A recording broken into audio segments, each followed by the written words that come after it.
continuación.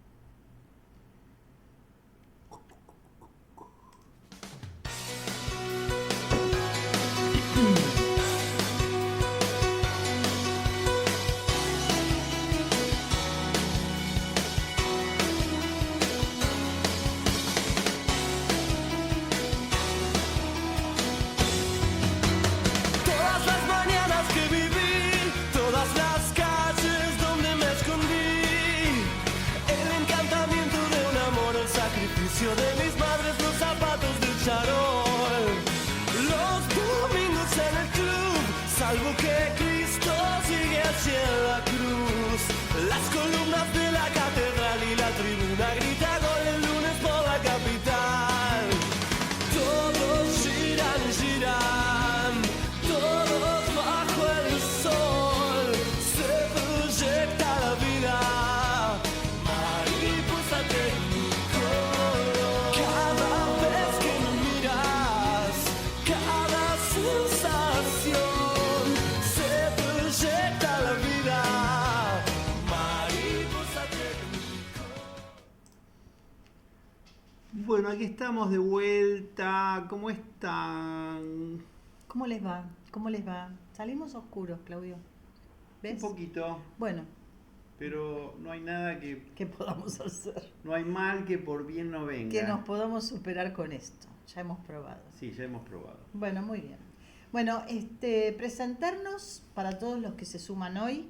Somos Claudio y Cristina, el dúo Dinámico. Sutilezas. No, Sutilezas. Sutilezas. El Sí. dúo Sutilezas, que estamos con un proyecto de streaming este año que nos está yendo muy bien y bueno, y siempre estamos tratando de renovar los temas, de elegir nuevos temas que tengan que ver con la cultura y el arte. Fundamentalmente. Lo que les pedimos, les vamos a pedir, bueno, decirles que el programa, después les vamos a mandar el link, que por ahora está saliendo los sábados, que queda grabado en YouTube y que ustedes lo pueden ver o escuchar cuando quieran, cuando puedan, cuando tengan ganas. Muy Pero, bien. ¿qué es lo importante? Lo que vamos a decir. No, sí, pero aparte de eso, es importante que se suscriban. Que se suscriban. La campanita, que... No, acá no hay una campanita, ¿no? Ah, sí, sí hay una campanita. No importa, Bueno, pero hay una parte que dice... lo importante es que a pie de página vamos a poner el CBU Ahí está. para apoyar el proyecto. No. No, es un chiste. Es un chiste. Si somos anticapitalistas.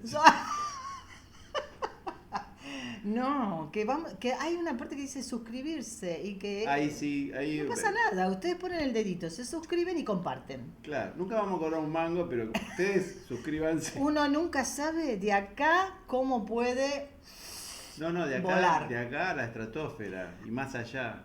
Además, Sí. ya les podemos ir adelantando que vamos a salir en otro streaming que nos invitaron. ¿Cómo? En su momento les vamos a mandar el nuevo link Por para que favor. también nos escuchen, porque es un programa. Ok, empecemos con el tema. Bueno, el tema de hoy se trata de la pintura. Ustedes saben que en algún otro momento, en otros programas anteriores, le hemos dedicado al pintor Quinquela Martín. Pero en esta ocasión nos pasó que estábamos mirando Facebook y apareció una imagen que nos voló la cabeza sobre sobre las manos en general. De hecho, empezamos a investigar y averiguar y al pintor se lo conoce como el pintor de las manos y se llama Kingman.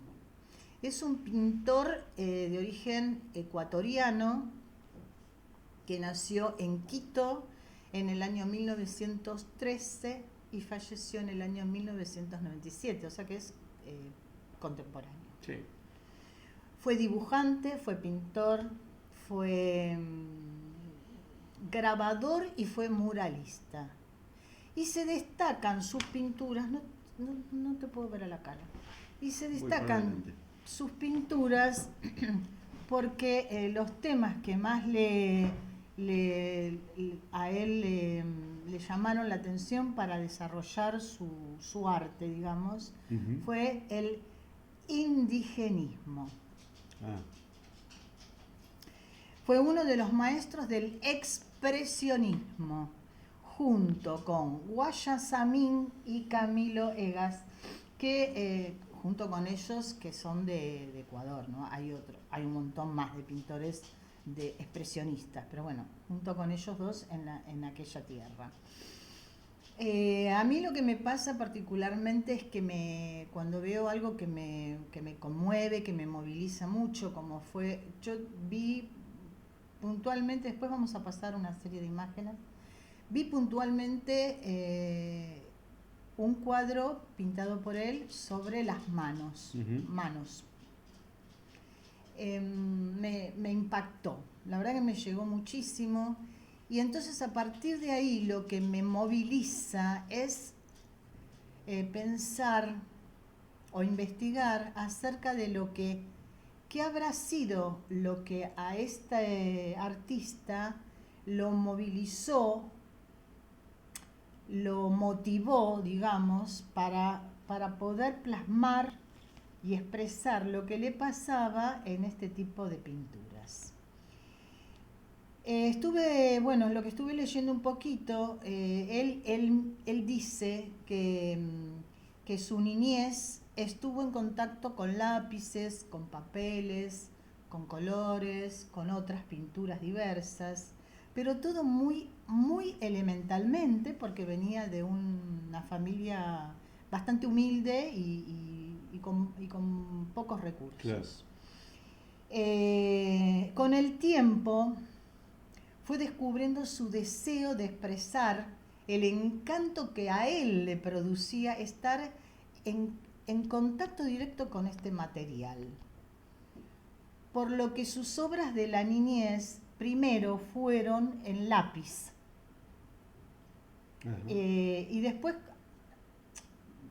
vamos a ir viendo cómo se fue transformando y después descubrió los colores, las tintas, inclusive cómo estaban compuestas los pigmentos. Los pigmentos. Y después sí empezó a darle color, pero incluso en las últimas pinturas que él hizo, resalta el tema del lápiz, ¿no? Del dibujo. O sea, del siempre dibujo. le quedó, digamos, el tema dibujo. Exacto. ¿Cómo empieza a descubrir y cómo empieza a darse cuenta lo que le está pasando y la necesidad de expresarse a través de los pinceles? Porque él después se muda, o su familia se muda a Guayaquil y se pone en contacto con otros colegas, con otros artistas. Y incluso estudia en la Facultad de Bellas Artes, Ujú. pero parece ser que Bellas Artes ponía el acento en lo teórico más que en lo práctico. Bellas Artes de Ecuador. Exacto. Y entonces él necesitaba volcarlo, necesitaba Claro, es como que... amasarlo, digamos, ¿no? Claro, ir a lo concreto, la práctica. Experimentar sentía? su proceso creativo que cada vez se le iba acentuando más y cada vez él iba sintiendo y percibiendo esta cuestión de poder contar un poco lo que estaba viendo a su alrededor. A tal punto que él, cuando empieza a dedicarse a esto, a la pintura, necesitaba atriles, lienzos, Claro, o sea, para lienzos puestos en sostener. atriles, exacto. En ese momento cuenta también que los artesanos, que eran los que confeccionaban estos atriles, no eran muy comprometidos, ni con la entrega y a la vez tampoco facilitaban porque los costos eran muy altos. Ah, ¿Se entiende lo que digo? O sea, los costos confeccionar el atril, de los atriles. Ah, mirá. que lo confeccionaban los artesanos, él tenía que comprarlos afuera, eran costos muy elevados para él y no cumplían con la palabra, ¿viste? O sea, te lo voy a No entregar la entregaban. semana que viene. Claro. Va. ¿Qué hace entonces? Empieza a fabricar sus propios atriles. Claro. Y sí. cuando los empieza a fabricar, sí, bueno, pero No, digo, lo pensé en el sentido de que en muchas actividades artísticas finalmente pasa eso, que el artista termina fabricándose, porque como es tan personal lo del arte, no sé, después terminan fabricándose sus propios pinceles, sus propios instrumentos. claro, pero viste, hay que saber hacer Hay que saber. un atril, Sí, sí, porque sí. Pero bueno, ya de por sí, viste, el artista es como yo no lo sabría un hacer. ser dotado Bueno, en lo artesanal. sí, la cosa es que él empieza a confeccionar sus propios atriles y descubre, además de este don que tenía de expresar lo que veía, la realidad, descubre el olor de la madera que lleva el atril. Y lo empieza también esto lo empieza a llenar de motivación, ¿viste? Lo empieza a movilizar. Quiero decir con esto, que no solo un artista es lo que observa, también, bueno, en este caso también se le suma lo que observa y lo que hace él, y lo que huele, porque dice que le fascinaba el olor a la madera que utilizaba. Sí, claro. Bueno, entonces me pareció un dato curioso como para compartirlo. Sí, sí, sí. Bueno, la cuestión es que él, la mayor obra y su mejor momento lo alcanza estando en Guayaquil, como dije antes. Ahí conoce a este grupo de artistas que querían renovar un poco la obra literaria y física de ese lugar. Entonces empiezan a surgir otras ideas y a compartir otras pinceladas. Por otro lado, un tema que se le hace terriblemente obse a este señor fue la aterradora historia de vida que tuvo, porque él, su vida transcurrió entre las dos guerras mundiales. De hecho, hay una obra que después la vamos a ver cuando pasemos las imágenes, que la tituló La Hora Oscura, que está basada en el horror e influenciada en su cabeza por los terribles episodios e imágenes que se veían de la época de Hitler y Mussolini. De Mussolini, Claro, de Franco, ¿sí? La etapa oscura de la humanidad. Y ahí él deja plasmado en el lienzo esta terrible obra que vuelvo a repetir, después la vamos a pasar. Pero por otro lado, mirá lo que son las cosas, él utiliza colores fuertes, porque piensa que usando colores fuertes no solo le da más vida, sino que además quita un poco la tristeza de tanta tristeza, claro, de tanta oscuridad, ¿no? Que mostraba la realidad social.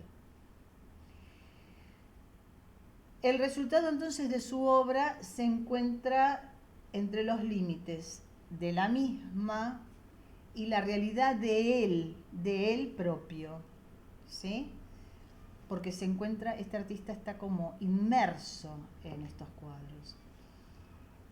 Y yo digo, ¿no? Es increíble cómo uno puede conectar profundamente con una imagen, cuando la imagen nos cuenta algo, cuando realmente nos toca, cómo uno siente el dolor o siente la alegría de lo que está pasando ahí, a tal punto por lo menos eso me pasa a mí, ¿no? A tal punto de querer meterte en el cuadro y ser parte y vivir, ¿no? Porque uno va observando y va viviendo esos momentos sin haberlos vivido. ¿Querés que mostremos algo? A ver si podemos mostrar algo, sí, estaría bueno. Ahí está lo que hablabas de las manos. Bueno, esto es una característica de lo que él pinta. Ujú. Ustedes miren, las manos son manos, bueno, de indígenas, y manos oscuras, manos trabajadas, Claro. dedos fuertes, pero en el sentido del trabajo de la tierra, ¿no? De la fuerza que tienen que hacer esas manos para estar todo el tiempo trabajando. El Sí. sol que les da también, y bueno, y en sí la especie, ¿no? La especie que le indica en el dibujo. Ay, pensé que ibas a seguir con las imágenes. Iba a decir, bueno, mira, y apareció por nosotros. A ver, ¿hay más imágenes para ver? Sí. A ver si aparece bueno, Seguimos con las manos. las manos cubriendo una cara totalmente de dolor, Sí. ¿no? Sí, un Una poco cara de- que por sí sola expresa, ¿no? Sí, Como lo que vos la decías antes. mano quiere, como que la mano acompaña y Una caricia parece, ¿no? una caricia o esto O una, de- una mano protectora. también. Viste que varios tenemos distintas interpretaciones, esto Sí, es sí. la magia del arte. Bueno, la madre con la dulzura de una madre, del sentimiento materno, ¿no? Ese silencio dulce y callado que se expresa más que nada en gestos.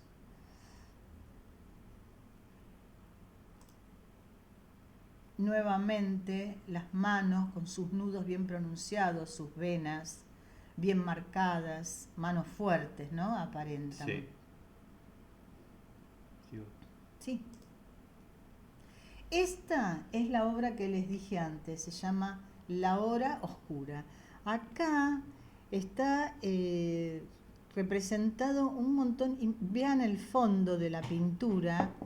En primer plano se ve un hombre al desnudo, con un sufrimiento aparentemente, ¿no? Lleno de latigazos, Sí, latigazos. de heridas que no se van así nomás, ¿no? Y en el fondo de la pintura, Hay distintas máscaras de horror, ¿no? Sí. Máscaras de tristes. Mm. Y sin embargo, como explicaba, los colores son colores fuertes. El Sí. rojo, el naranja, el verde, Sí. el azul predomina. E incluso algunos hasta podríamos simular, no sé, capaz que digo cualquiera, pero se te puede ir la cabeza también a un Cristo, ¿no? Un Jesús, Sí, ¿no? tiene un aire, sí. Pero bueno, nunca vamos a saber lo que sí él cuenta de esta pintura es que quiso contar un poco la realidad de la historia esta de las guerras y de Mussolini y del horror de ese periodo. ¿No tenemos más? No, ¿No tenemos más imágenes? no. Son 6. Ah, bueno. Después entonces se las cuento. Hay una imagen que genera el trabajo del sustento diario, las lavanderas con sus manos moradas por el frío y el desgaste, niños tristes, gente en oración. Bueno, estos son los temas que han sido de su predilección. Reconoce que su mayor expresión pictórica la desarrolló en Guayaquil, ya lo dije. Manifiesta una febril búsqueda de renovar la obra literaria. Un tema que se le hace muy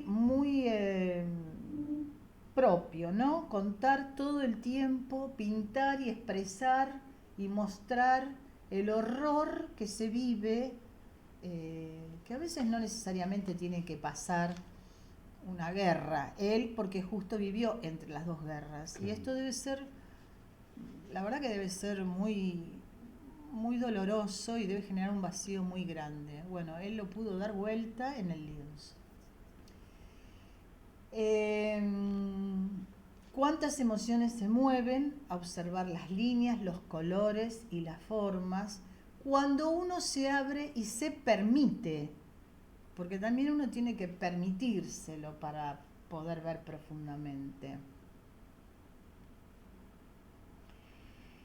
Esto es lo maravilloso del arte, ¿no? Cuando establecemos puentes que nos den enlaces de plena emoción.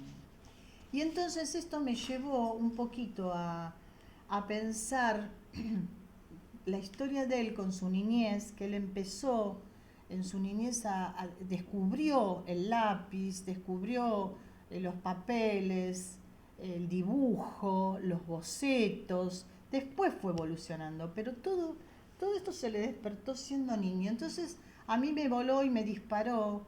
Qué importante es en los niños, en las infancias en general, en las infancias, hay un periodo de la infancia de un niño, de un hombre, que es justamente cuando se está transitando la curiosidad, empieza a aparecer y a surgir la curiosidad por todo lo que rodea. La importancia de poder, el adulto que acompaña a ese niño, de poder ver eso que está pasando y la permeabilidad que uno no sabe después para dónde puede disparar. Porque por eso yo siempre creo, estoy convencida de que a los niños hay que darles no siempre se puede, no todos tienen las mismas oportunidades, pero siempre que se pueda, ofrecerles una paleta de oportunidades, de todo lo que puede haber, de todo lo que existe, y que después el tiempo se encargará de que ese niño vaya indagando. Cuanto más tenés al alcance, más podés elegir a futuro. Claro. Sí. Por eso creo que es sumamente importante. Hoy, sobre todo hoy que la niñez está toda metida en un celular. Lamentablemente. Entonces, yo creo que con el tiempo se va a ir revirtiendo eso, pero estamos justo en el pico de expansión tecnológica y de manipulación social a través de los medios digitales. Pero en algún momento va a ir cediendo. De hecho, la gente en general siempre valora más lo artesanal. O sea, en este momento todo el mundo está metido con la tecnología, ¿no? Pero la gente le da más valor a lo artesanal, a un libro físico. La gente sigue yendo a un museo a ver una obra de arte, o sigue... O sea, obviamente, o los escritores también, que están teniendo el problema de que hay gente que escribe con la IA, como le pasó hace poco un caso, bueno, los mismos los críticos de los que están evaluando a veces concursos literarios se dan cuenta, porque obviamente es el tema de ellos, de que presentan obras hechas con inteligencia artificial. Ah, sí, lo leí eso también. ¿Viste? Sí. Y bueno, y los Es que los la inteligencia están volteando, artificial porque le obviamente... falta la parte justamente de la emoción. Claro. Justamente es la emoción lo que le está faltando. Sí. Se la da únicamente el artista, la persona. Ahora es increíble que alguien se presente a un concurso, presente un libro, bueno, y lo haga todo con inteligencia artificial. Es una cosa de loco. Pero igual, bueno, va a ir decantando eso. Sí. Lo que creo es que hay que difundir mucho más, que ahora se ha puesto está en auge todo lo que es streaming, y se está empezando a dar vuelta, porque lo que en el streaming en su momento se había convertido en basura, porque lo que escuchábamos, y seguimos escuchando muchos, es esto de que, nada, no hay contenido absolutamente de nada, pero ahora es como que todo el mundo está empezando a reflexionar un poco y dándose cuenta que es un espacio que hay que aprovechar para poder transmitir sabiduría, cultura, contenido real, Exacto. Bien, que sirva para algo. Bueno, y para ir terminando, yo no quiero, lo hablo yo, pero es el pensamiento de ambos. No quiero dejar de mencionar el horror que estaba pasando en Venezuela. No podemos mirar para otro lado. No vamos a desarrollar el tema porque no es nuestro tema. Pero bueno, cada uno desde su lugar que pueda aportar, hacer algún aporte, y nosotros creo que desde este lugar y desde el canto, que es a lo que realmente nosotros nos dedicamos, podemos llegar a las personas y ver qué es lo que se puede, con lo que se pueda colaborar, ¿no? A veces están las instituciones que nos están haciendo cargo y la gente no puede con todo, no, tampoco es el rol de la gente, ¿no? La gente puede acompañar, Sí. pero la verdad que lo que está pasando es terrible, es terrible. Bueno, no queríamos dejar de mencionarlo y mostrar nuestra solidaridad para el pueblo venezolano. Sí. Ojalá los gobiernos de los países aporten, aunque sea un 10% de todo lo que pusieron en la guerra que se está viviendo en el mundo. Sí, ojalá se pueda ir remediando porque todo. Para las armas pusieron mucho. Vamos a ver si para esto ellos... Hay que tener voluntad social también, Sí. Hay que tener un poco de corazón, ¿no? Sí, claro. Pero bueno. Bueno, Lo último, los invito a que se regalen ustedes las imágenes de este pintor. Vuelvo a repetir el nombre, se llama Kidman. Búsquenlo en las redes porque están los cuadros de él y son uno más vivo, más real que otro, o sea, más profundo que otro. Así que ojalá se tomen ese tiempito. Y yo lo que hice es tomar un artista haciendo un paralelismo con este artista que tomaste vos. Y lo pude hacer con Antonio Berni. Un grande. Antonio Berni fue un artista latinoamericano de los más reconocidos en el mundo. Pintor, grabador, muralista también, que en algún momento hablamos del muralismo. Está muy también relacionado con el muralismo. Dibujante, escultor, bueno, pero acá la característica que se asocia a Kidman es que también muy comprometido con la realidad social. Obviamente, bueno, tuvo diferentes etapas en su vida, ¿no?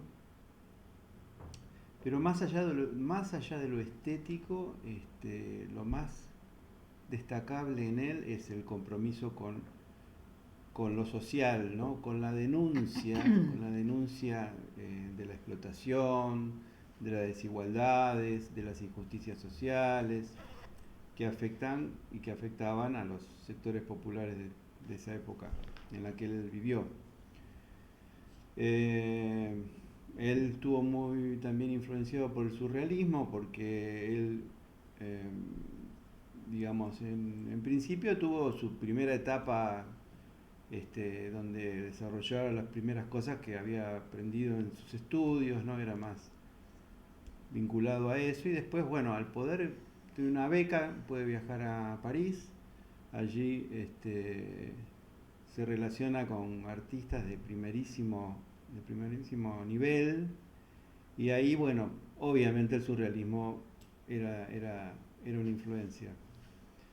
Ahí estuvo con André Lotte, Otto Fries, que son dos artistas muy reconocidos, y por supuesto con André Breton, una personalidad muy destacable dentro del ámbito surrealista. No precisamente en la pintura, pero bueno. Bernie es hijo de inmigrantes italianos, como su apellido lo indica. Eh, es de origen rosarino, ahí desarrolló sus primeros estudios. También se vinculó a las ideas, en París también, bueno, se vincula también a las ideas de izquierda, que van a marcar toda su vida. Y eso fue en el 25 aproximadamente. En el 30 él ya regresa a su país y ya cambia completamente la visión del arte que él tenía del arte, ya volcándose, dejando el surrealismo y volcándose ya a la realidad social. O sea, él es como que funda el realismo social en el arte. Él regresa en el 30, que fue coincidente con la década infame, cuando empieza la década infame. Que la década infame, para el que no lo sabe, fue un periodo desastroso de la historia argentina, donde valía todo: el fraude electoral, la corrupción, las influencias políticas, siempre de la mano de los conservadores y de los militares. En general, casi toda la década infame gobernó Agustín P. Justo. Y luego lo siguió hasta que llegó Ramón Castillo, ¿no? El periodo termina en el 43 más o menos, que lo derrocan a Castillo, y se abre una nueva etapa política con la aparición de Perón. El país ya destruido, golpeado por la crisis económica, el desempleo, la pobreza, y él toma todo eso y lo manifiesta en sus obras artísticas. ¿Tenemos fotos? Tenemos algunas fotos. Vamos a pasar algunas fotitos de él primero, creo. Bueno, hay cosas. Él pintó, pero también hay cosas. Él prácticamente es el creador del collage en lo que es el arte. Es como él armaba obras de arte con restos de cosas. O sea, lo llamaban también el artista de la basura, porque él llevaba. Claro, era una característica. Era una característica. Para él, o sea, su ideología, el que era artista, no debía permanecer dentro de su cubil, digamos, de arte, de pintura y de escultura, sino que tenía que ser testimonio histórico. Claro. Y tomar el arte como Claro. una herramienta de transformación social. Eso Total. fue lo más importante que él desarrolló. Bernie y en todos los artistas. El arte en sí Claro, tiene que pero servir para eso. Claro, pero viste para que salir afuera y contar. en algunos es más marcado que otros, en Bueno, el caso sí. de los que estamos hablando. Sí. Entonces él en toda su arte manifiesta las luchas obreras, el desempleo también, el fascismo europeo y por supuesto las desigualdades propias de nuestro continente, ¿no? Latinoamericano. Todo eso se manifiesta en sus obras. Acá estamos pasando algunas. Bueno, acá hay fotos de él trabajando. Este es él. Y acá tenemos, en general, Gente de trabajo. Campesinos, ¿no? Por la ropa que se ve. Exacto, ahí descansando, durmiendo, las madres cuidando a los chicos.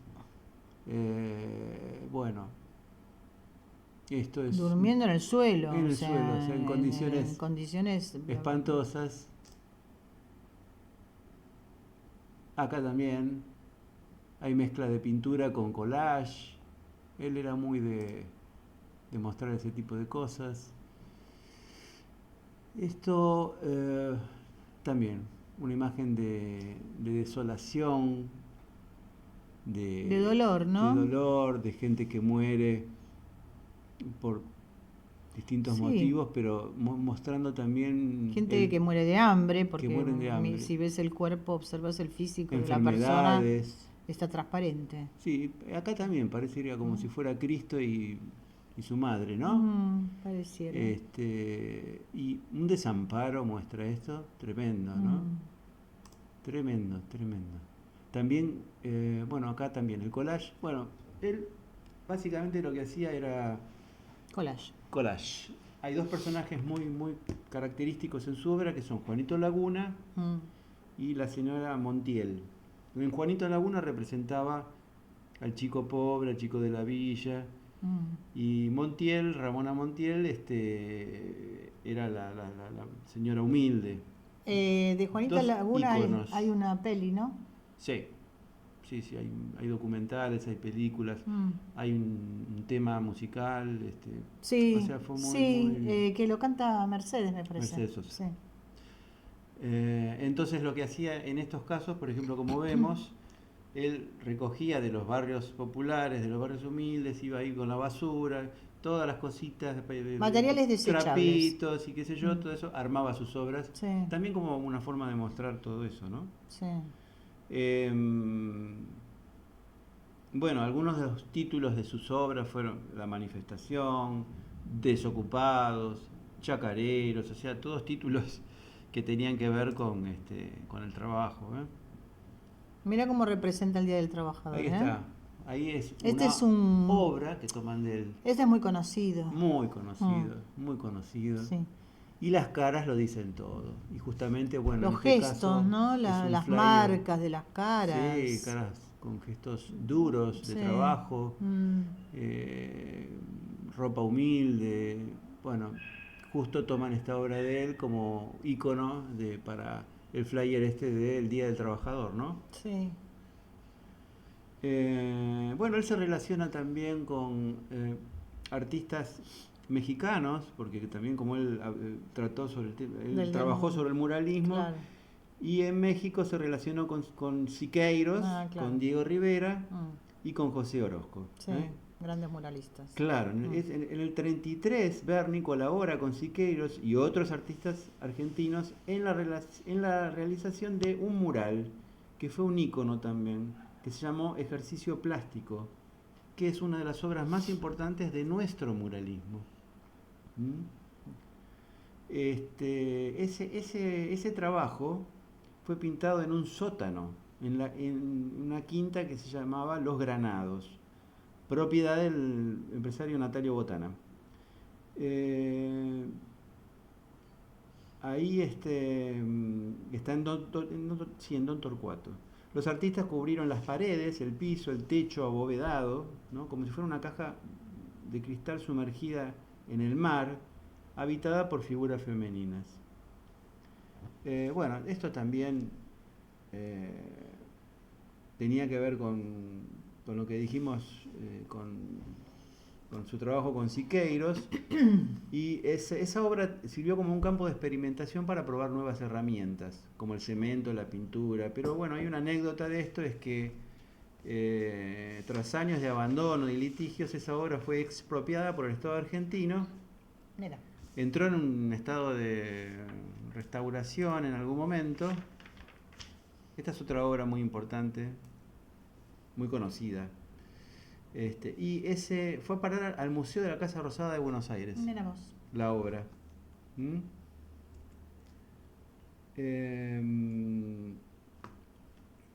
Bueno, y ahí la tenemos. Bueno, los aportes en general de él. Difícil de ver. No sé si está Claro, justo en la Casa Rosada. Sí, por eso. Más en este momento. Sí, que no creo que que esté muy cuidado, ¿no? No sé si estará cuidado o no, pero digo...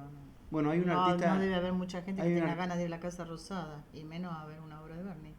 No por Berni, sino por el que está en la Casa Rosada.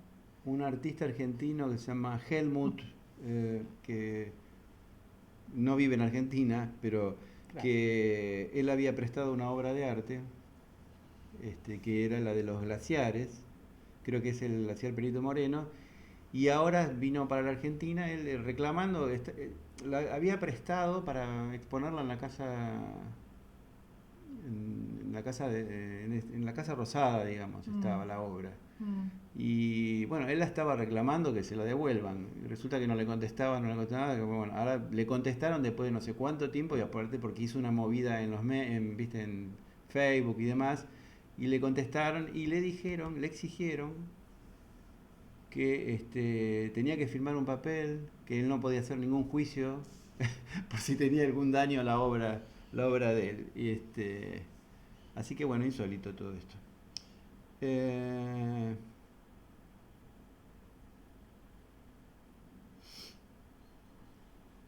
Bueno, él fue muy premiado con distintos premios.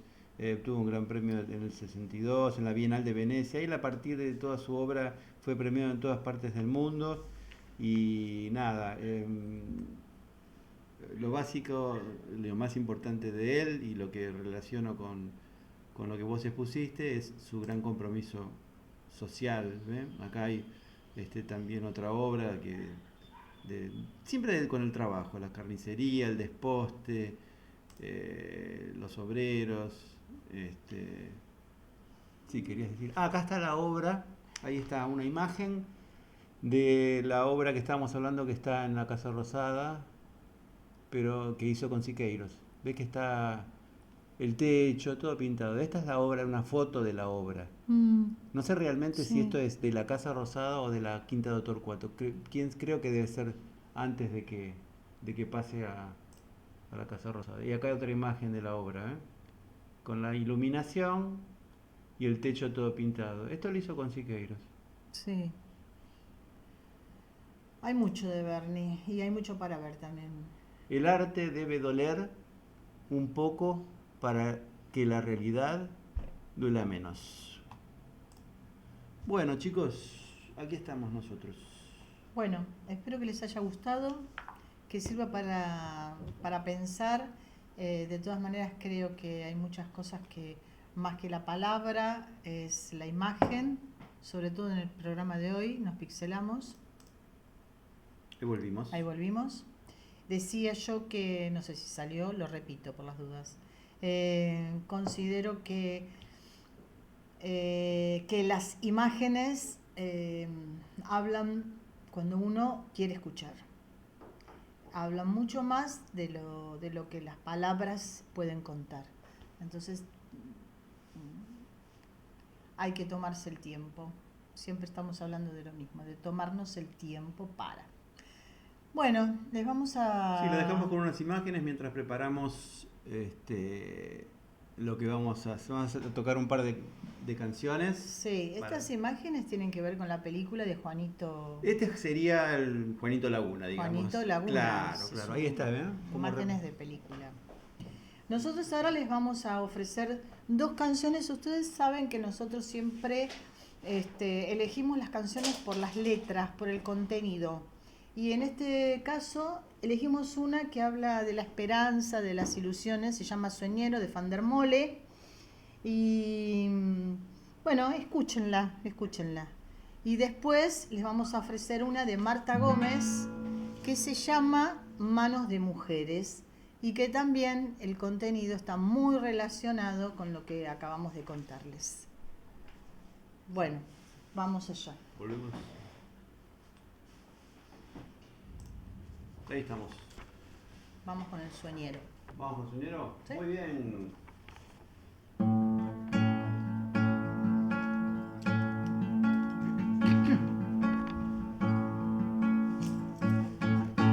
Silbo en la oscuridad, animal sin reposo, torres de la vigilia, candela de los ojos.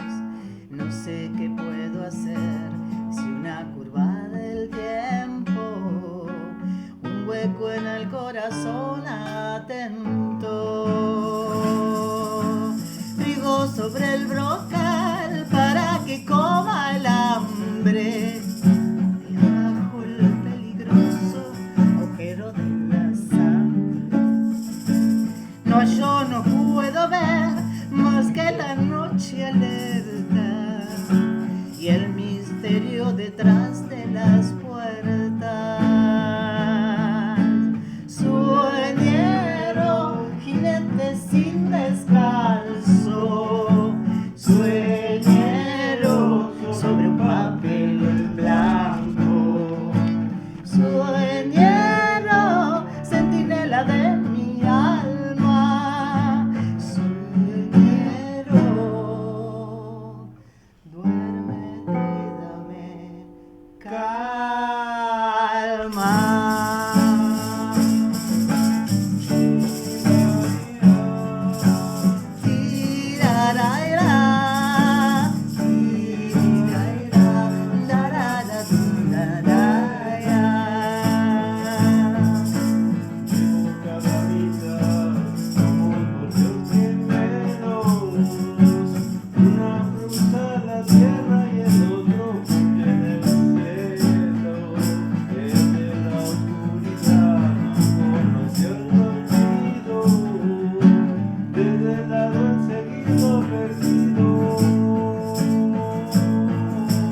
Hay este toro azul fatigado y sediento de correr tras la nada como la luz y el viento. Ando sin preguntar igual que lo hace el fuego. Tal vez vaya cantando el sosiego. Sueñero, enigma de un penitente. Sueñero, andando entre los dientes. Sueñero, espina de las estrellas. Sueñero, olvídate de ella.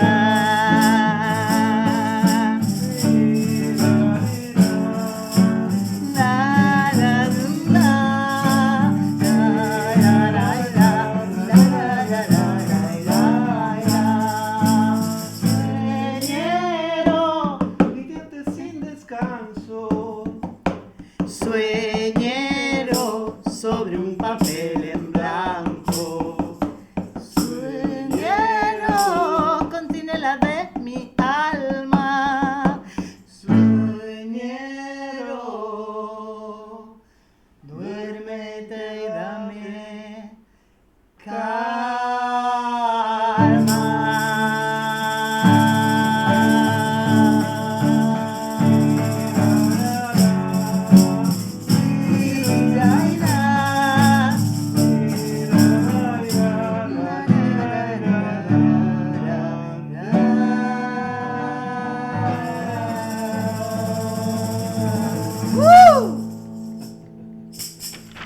¡Bravo! Bueno, ¿Una más? sí. Esta es Esta es una canción que tiene una letra muy profunda. La escribió Marta Gómez, que es una cantautora colombiana y que también se dedica a la lucha social. Así que bueno, vamos allá.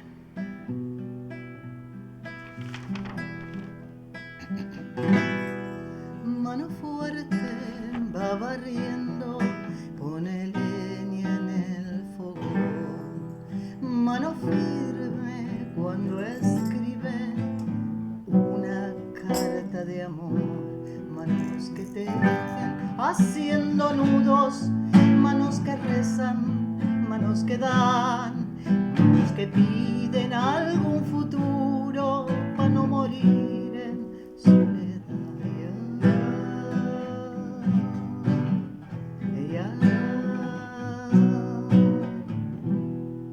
Mano vieja que trabaja balanzando algún telar. Mano esclava va aprendiendo a bailar su libertad. Manos que amasan curtiendo el hambre con lo que la tierra les da. Manos que abrazan a la esperanza de algún hijo que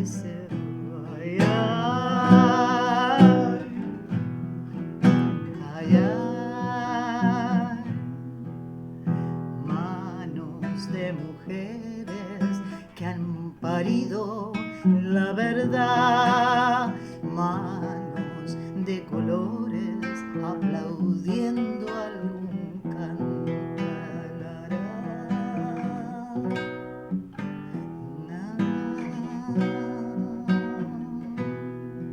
mano fuerte va barriendo, pone leña en el fogón. Mano firme cuando escribe una carta de amor. Manos que tiemblan, manos que sudan, manos de tierra, maíz y sal. Manos que tocan dejando el alma